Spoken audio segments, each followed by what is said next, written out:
Do you remember last year when we were all being told that the Biden administration was working tirelessly, day and night, to get a ceasefire deal done?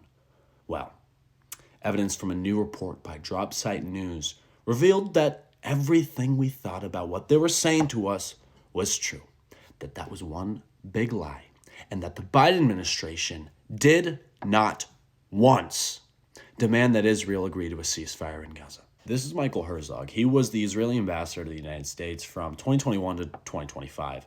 He says, God did the state of Israel a favor that Biden was the president during this period. We fought for over a year and the administration never came to us and said ceasefire now. It never did.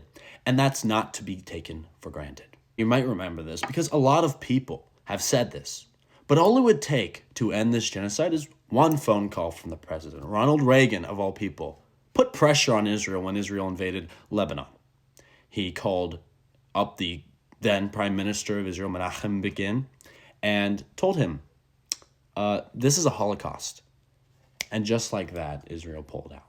And do you remember all the Democrats, AOC, Bernie Sanders, Kamala Harris, all the leadership in the Biden administration, Antony Blinken, this Scally guy, all said these lies to us, said that they're working for a ceasefire, they're pressuring Israel. There was zero pressure. There are 9 of Biden's top officials now who have come forward and said that they avoided putting any real pressure on Israel, even while Israeli leaders were bragging about prolonging the war, dragging it on, so they could buy time for Trump to enter office. And I think it's also important to recall how the United States government, the Biden administration, worked to cover up Israeli war crimes and block reports that investigated these crimes, finding them to be accurate and truthful. These reports were asking questions like, have U.S. weapons and bombs just been used to commit war crimes, atrocities in the Gaza Strip? Things like, was Israel purposely denying humanitarian aid to the Strip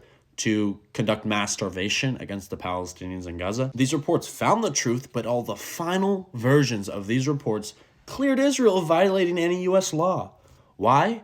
Because top Democrats had the final say over what those reports said. Antony Blinken was in charge of some of these reports. He had to stand in front of Congress where he told them that Israel was not blocking aid, that Israel was not using our weapons to commit war crimes. But he had seen the report and knew that they were using it to commit war crimes. The administration was literally gaslighting all of us. And they did stuff like cut State Department advisors out of the process of drafting these reports because they disagreed with, I don't know, this has to be a crime, right? These crimes that the Biden administration was carrying out. So to sum up, the Biden administration committed a genocide against Gaza, gave Israel all the money and weapons they needed, all the political coverage they needed. They lied to us as needed. And they told us that they were trying to help out the Palestinians, help get a ceasefire, stop them from being ruthlessly slaughtered by our own money and weapons. And the whole time they did not a single thing. And I'm also done hearing anything about how Kamala Harris should have been president.